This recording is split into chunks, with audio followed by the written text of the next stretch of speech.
In early 2024, a name from the past suddenly returned to the center of American headlines. Jeffrey Epstein was back in the news, not because of a new crime, but because of old files. These documents quickly became known online as the Epstein files. Social media treated them like a sudden revelation. But the truth is more complicated. Most of these documents were not new, and some had existed for years. So why did they explode into public attention now? The answer lies in timing, transparency, and public distrust. The term Epstein files does not refer to a single official report. It is a label the public gave to multiple court documents. These include depositions, witness statements, emails, and court filings from civil lawsuits connected to Epstein.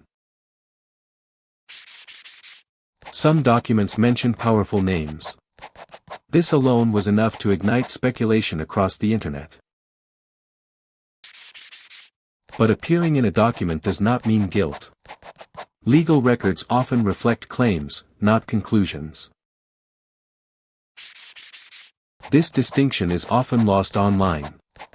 Screenshots travel faster than context. The result was outrage, confusion, and renewed anger toward institutions meant to protect the public. For many Americans, the Epstein case already symbolized unequal justice. The files reopened that wound. Before judging what these documents mean, we need to understand who Jeffrey Epstein was and how he gained such access. Jeffrey Epstein was not born into wealth or power. His early life offered few clues that he would later move among global elites. In the 1970s, Epstein worked briefly as a teacher before entering the world of finance. That shift changed everything. He claimed to manage money for billionaires, yet the exact source of his wealth remained unclear to many observers. Despite the mystery, Epstein built an image of exclusivity. Access to him seemed limited, and that exclusivity carried value.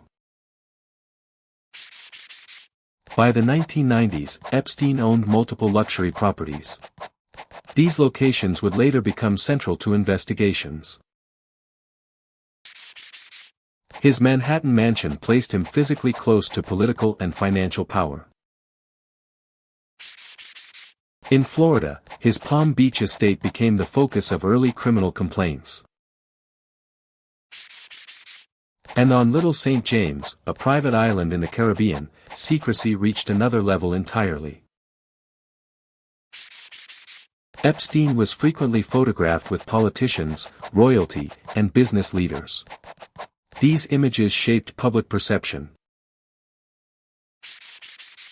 Social proximity, however, does not always reflect personal closeness or shared behavior.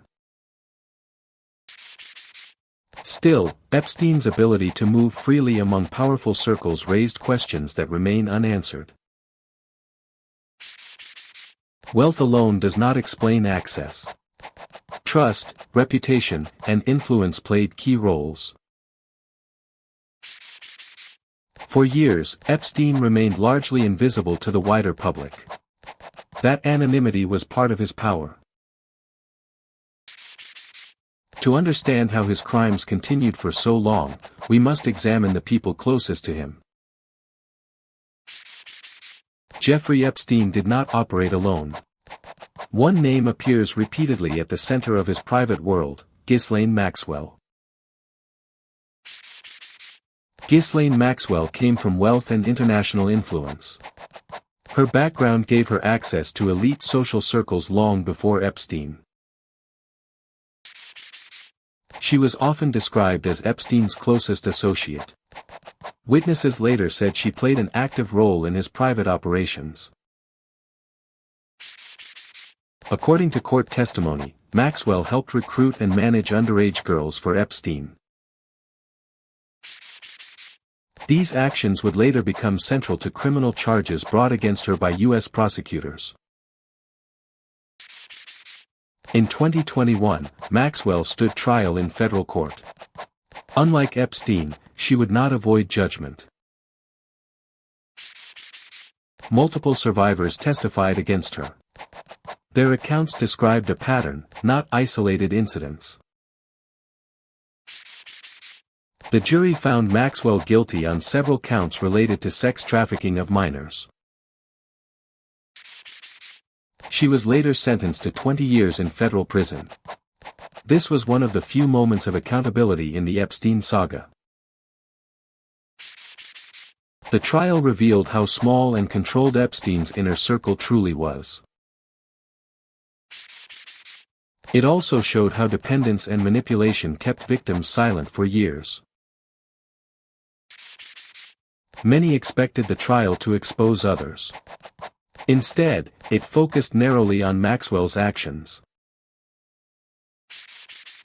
This fueled frustration. Questions about accountability beyond Epstein and Maxwell remained unanswered. To understand why, we must look at the first criminal case against Epstein and how it was handled. The first criminal investigation into Jeffrey Epstein began quietly in Florida. In 2005, a teenager reported abuse to local police in Palm Beach. Detectives soon identified a pattern. Multiple underage girls described similar encounters at Epstein's Palm Beach estate. Local police recommended felony charges. Their investigation moved forward based on witness statements and corroboration. But the case soon shifted from local authorities to federal prosecutors. That transition would change its outcome. Federal prosecutors negotiated directly with Epstein's legal team. These talks happened largely out of public view. In 2008, Epstein reached a non-prosecution agreement. It would become one of the most controversial plea deals in modern U.S. legal history. The agreement allowed Epstein to plead guilty to state charges instead of federal ones. The penalties were dramatically reduced. He served just 13 months in county jail, with permission to leave for work 6 days a week. Many victims were never informed about the agreement. They learned about it only after it was finalized. This lack of transparency violated the spirit of victim rights laws, according to later court findings. Public knowledge of the deal was limited at the time. Epstein returned to society with minimal scrutiny. For years, the case faded from national attention. But the consequences of that deal would resurface later. Legal experts later described the agreement as extraordinary. Few defendants received such protection. The deal would become a symbol of unequal justice, especially when compared to typical outcomes for similar crimes. Understanding how Epstein avoided serious punishment is key to understanding why public trust later collapsed. After his 2008 plea deal, Jeffrey Epstein returned to a life of wealth and influence. Legally, he was labeled a convicted sex offender. Practically, his life changed very little. The plea deal protected Epstein from federal prosecution. It also extended immunity to unnamed potential co-conspirators. This provision was highly unusual. Legal scholars later questioned why it was included at all. Prosecutors argued the deal ensured a conviction. Critics argued it sacrificed justice for convenience. Epstein's wealth allowed him to assemble one of the most powerful legal defense teams in the country. At the same time, victims lacked similar resources. The imbalance shaped the outcome of the case. Federal prosecutors kept the deal secret from victims. This violated their right to be informed. Years later, a federal judge ruled that victims' rights had been violated. By then, the damage was already done. Despite public outrage, the plea deal remained in effect. Epstein faced no new charges at the time.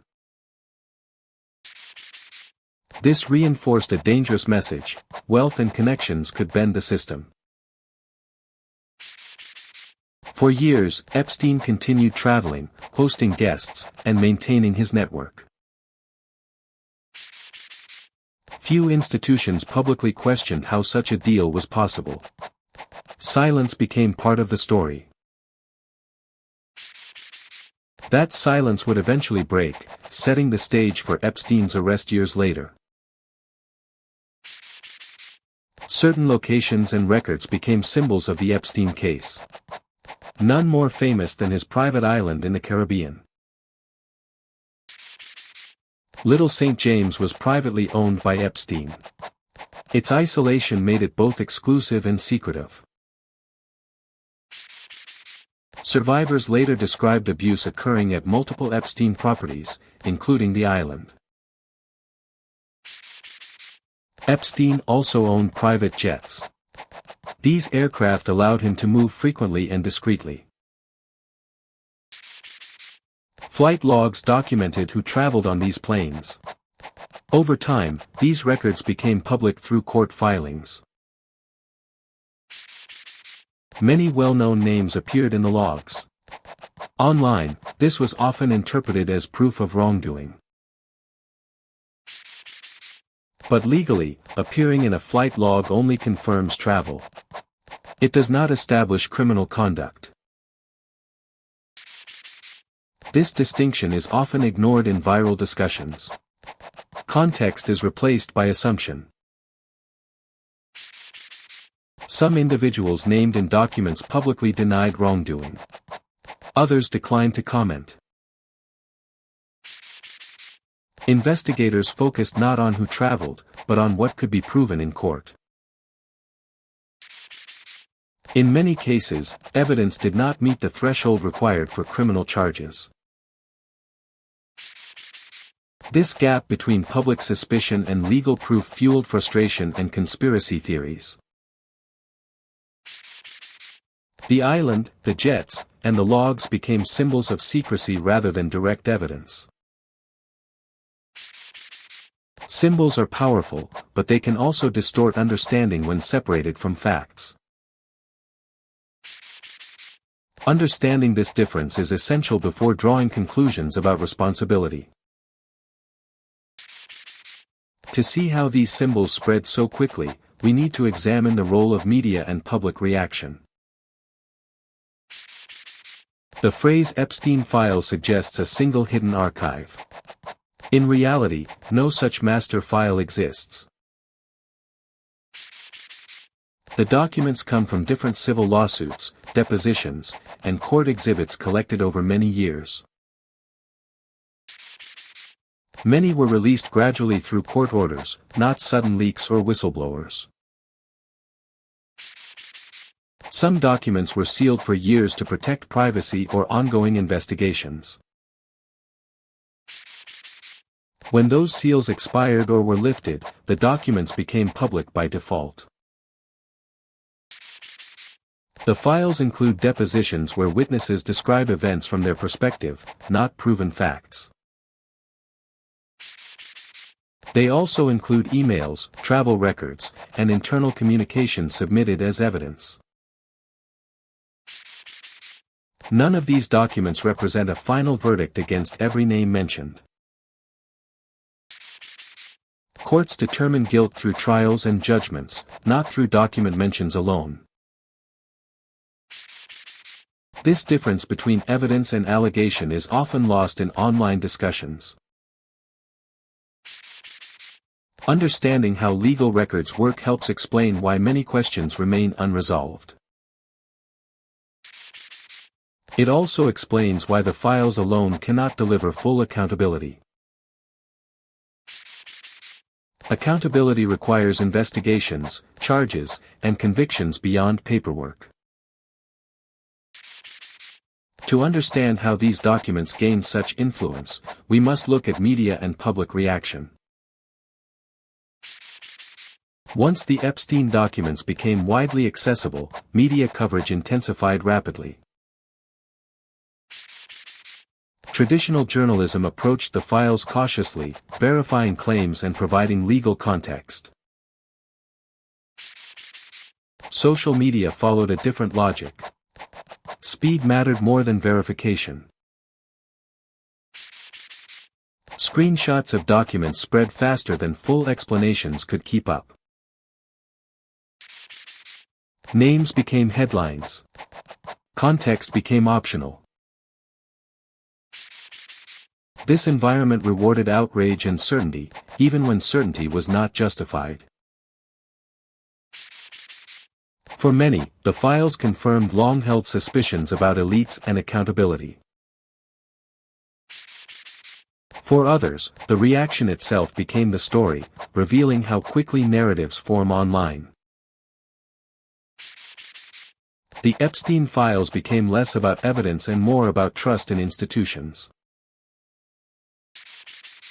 To understand where trust truly failed, we must examine what happened after Epstein's final arrest. In July 2019, Jeffrey Epstein was arrested again, this time on federal sex trafficking charges. He was held at the Metropolitan Correctional Center in New York while awaiting trial. On August 10, 2019, Epstein was found unresponsive in his jail cell. Medical examiners later ruled his death a suicide by hanging.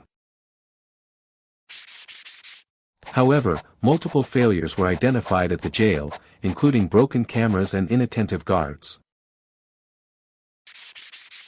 These failures violated standard procedures for monitoring high-risk inmates.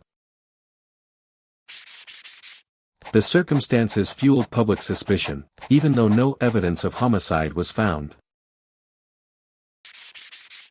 With Epstein dead, many legal questions ended permanently.